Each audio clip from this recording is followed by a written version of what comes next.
Okay, now we've got Mark. Welcome, Mark James, and we've got Hi, how are Joanna you? Oakley.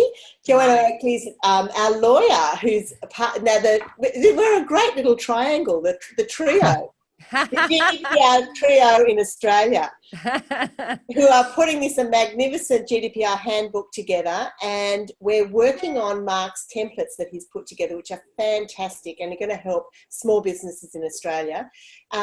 Now, you're a privacy expert in Australia, Joanna, and Mark's just the GDPR king, and I'm a small business. So we're all coming at from back at GDPR from a different angle.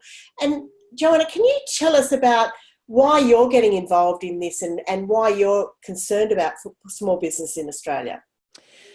Yeah, I guess from my perspective, I see there's a lot of last minute. I say last minute concern because it wasn't. It's probably not until the last couple of weeks that we've seen a real ramp up in interest in the GDPR here in Australia. At least I can't comment on the situation overseas, but I think there's a lot of fear. I'm seeing a lot of fear around for business owners, and sometimes business owners who have no connection to the EU, and some business owners who have very small connection to the EU, and some business owners who have more of a connection to the EU, and business owners as a whole, and I think particularly for SMEs, but it's not just SMEs, it's also larger businesses as well, have absolutely no idea the extent to which it is applicable to them and what they have to do and what the real ramifications are for them, given that it's an international based,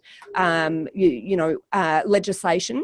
Not here in Australia, but of course the threat is that it might impact businesses that are here in Australia. So, I guess I'm seeking, my interest in this area is seeking to perhaps reduce the concern somewhat. I don't feel it's sort of the sky's falling in type environment, but I think it's really important that people are educated, aware and armed.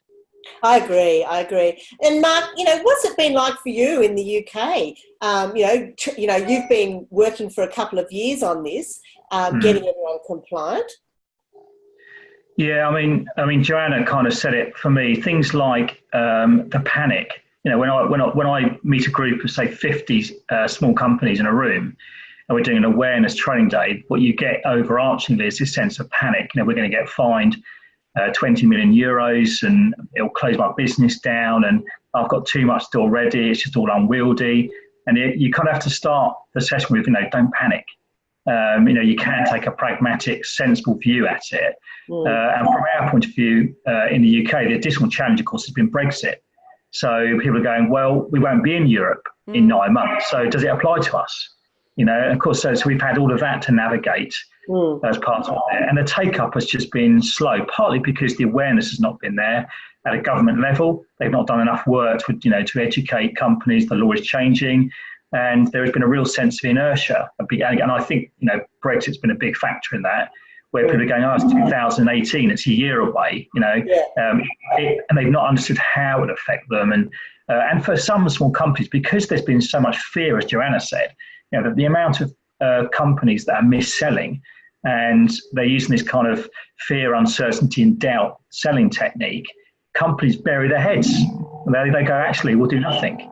Yeah. So it's all about to get very expensive and we're just trying to run our business. And a lot of it is about common sense. I mean, the kits that we've got and that we're putting together, we're modelling on what you've done in the UK. Yeah. It's straightforward. It's actually, if people have really good privacy, documentation in Australia, it's just taking it to another level. And, if you have European clients, you need it. You absolutely need it because you are, it's the law. But even if you don't have European clients, it's actually good business because it's my belief that Australia is going to go that way. How do you feel about that, Joanna? Do you feel that's going to happen here?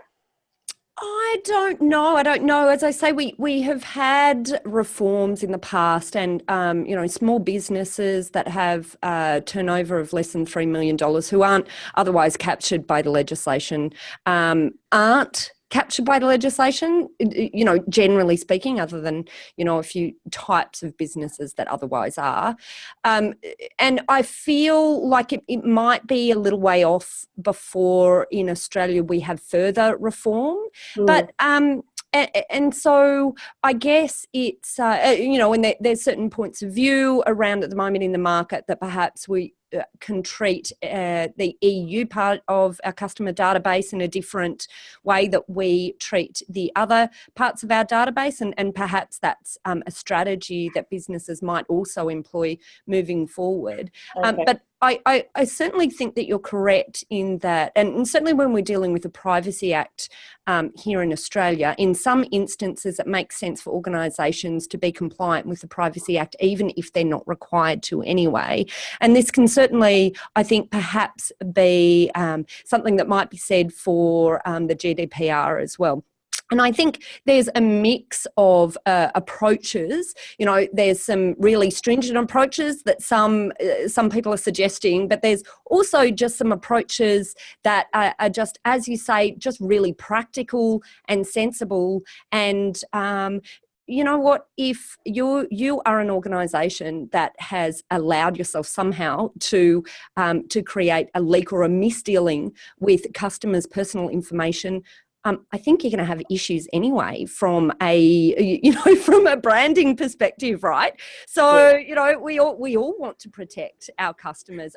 My personal feeling is we should be wanting to protect our customers' personal information anyway. So absolutely. I mean, you being a lawyer, I mean, the information that you would be protecting on people is vital. So your privacy laws would be huge. And if you were, had clients and you would be becoming GDPR compliant, and I know that, that lots of people around Australia are doing that.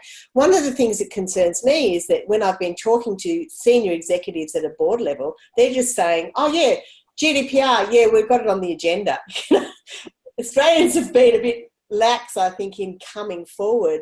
And, lots of people have European clients on their databases. Yeah.